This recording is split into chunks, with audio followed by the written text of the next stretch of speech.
You ask questions, and I answer them. Boom, watch fam. What is up, watch fam, and welcome to episode 75 of ASKTNH. This is just the same day as I recorded the rant, so I'm doing the same exact thing. I'm wearing a blue date just, my blue date just from 1977. I'm wearing rubber bands. If you don't know why, then please go back and watch the rant from yesterday. Follow us on Facebook, Snapchat, and Instagram as well to keep up with what's going on. And that's it. This is something that I'm asked a lot, actually. I think that, and I'll get to it in a second, I by no means have any delusions of grandeur about how large our channel is. But I do get a lot of emails, and I do get a lot of people who are extremely, extremely interested in our content and with the things that I've said and things like that.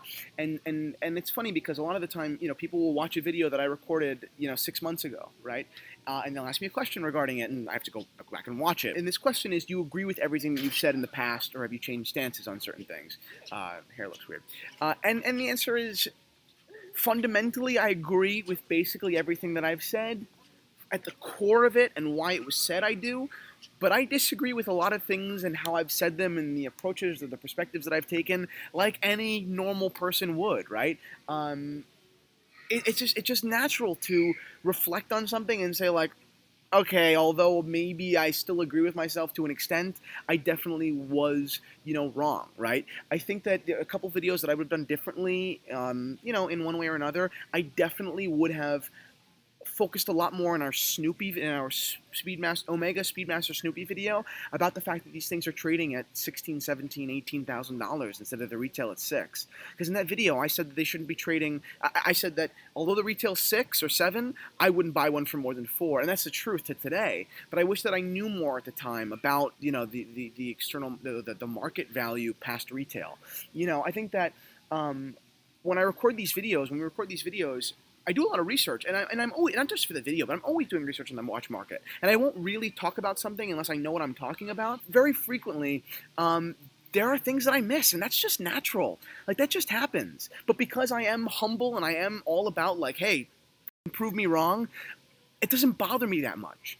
Like, there were approaches that I've taken in the past, or sometimes I've been vague. My thoughts on ArchieLuxury. I mean, one of the biggest, regretful videos that I've done, and not because I give a shit what other people say. Like, I don't care about that. People are like, oh, f*** Archie, like, he's, a pervert. I don't care what those people say, really, like, unless I know what they're talking about. I get hate, everyone gets hate all the time, it happens, but I know what they're talking about now. Like, ArchieLuxury talks about, like, sex in Thailand and, banging hookers and shit. Like, I don't need that on my channel. I that's not what I'm talking about here. I have no problem, bullshitting about it over a beer or whatever, for whatever circumstance, but that's not what I'm talking about on YouTube. I think I watched 4 ArchieLuxury videos, instead of 4,000, right, or whatever the hell he's put out there, and formed an opinion. So I was wrong on that. Like, that I was just blatantly wrong on. The tag Heuer Monza that was relatively recently introduced, I still hold a lot of my opinions, but with time, to show you guys that with time your opinion on aesthetics evolves. I think those pushers are ugly now. Like, I think they could have executed that watch better. Do I like it? Yes. But I still think it could have been a lot better. I think when I saw it, I was kind of gung-ho about it because I kind of wanted to like Tag a little bit more at that moment. And I still want to like everybody. Like, anyone that deserves it, I want to like them. I don't care who they are as far as brand. But I think that I gave it a little bit of too much of a positive review. And that's kind of bitten me in the ass a little bit. Like, people have said, like, hey, by the way, like, I like your taste, but... And I don't care if they're judging me, but I kind of disagree with myself. And it sucks disagreeing with yourself when what you said is on video, on YouTube, open for anyone to go see it in the future, because it's a reflection on you. Another example, I think I was a little hard on Shinola. I think that I was 100% right about what I said. I think that Shinola is f***ing shit for its price point.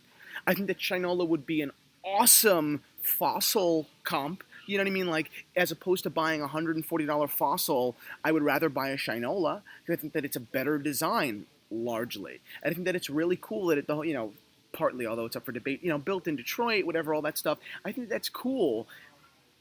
But I think that they're way overpriced. But in retrospect, I kind of feel I was a little too aggressive. So it's things like that. Like, no, put it this way.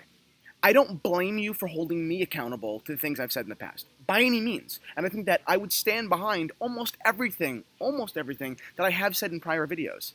But I absolutely do disagree with certain elements of what I said and certain ways that I've approached it. So I know this episode wasn't necessarily about watches, but it is kind of about building, I don't know, content, right? And I guess anyone it does build content, anyone with a small business. I mean, anyone that is putting things out there, you're going to inevitably regret something you said or how you said it. It's just going to happen.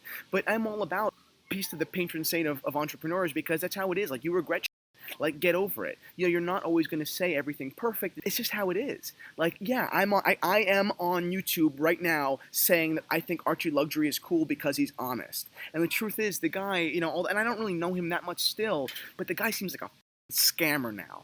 You know, so now, like, my endorsement for this guy, even vaguely, is on YouTube. Like, I don't respect that in me in retrospect that much. You know what I mean? Like, but that's how it is. But I feel like as long as you hold yourself accountable to that, as long as you admit, throw the white flag up and say, I was wrong, you're game. Like, no one's going to say, like, how dare you still do that even though you've taken accountability? You, like, I just took accountability. That's it. It's over now. Like, you know, you don't hold it over my head. And I think that's a big problem. You know, on social media and in small business, nobody wants to take accountability for their f-ups. I'll take accountability for them all day long, and it is what it is. But overall, yes, I have absolutely regretted things that I've said or how I've said them on YouTube. Absolutely. But I take accountability for it. So that's it. Thank you guys for watching episode 75 of ASKTNH. But I think this is a really cool question because it shows that we, as, you know, Christian to computer to viewer, are getting kind of closer. And it really is very important to me, more so than you buy a watch or more so than you buy a strap, you know, more so than you give me your money, which, you know, although, yes, that's a good thing. I think that it's in better hands when you spend it on my website. It's not about, that's literally not what I'm about. I'm really about developing a relationship with you guys and being completely honest about when I f***ed up or when I think I did something really good or when you guys submitted something really good. That's what it's about. It's not about, you know, selling an Omega Seamaster and hoping that you like it. You know, I know you're going to like it because you bought it and it's a super cool watch. It's about starting you into watches or helping you evolve in that. And to do that, I genuinely feel like I have to be a person, and TNH has to be a person rather than just some company. So that's it. I hope you guys enjoyed this episode. I tried to be, although maybe disorganized, as honest as possible. So that's it. Thank you guys for watching.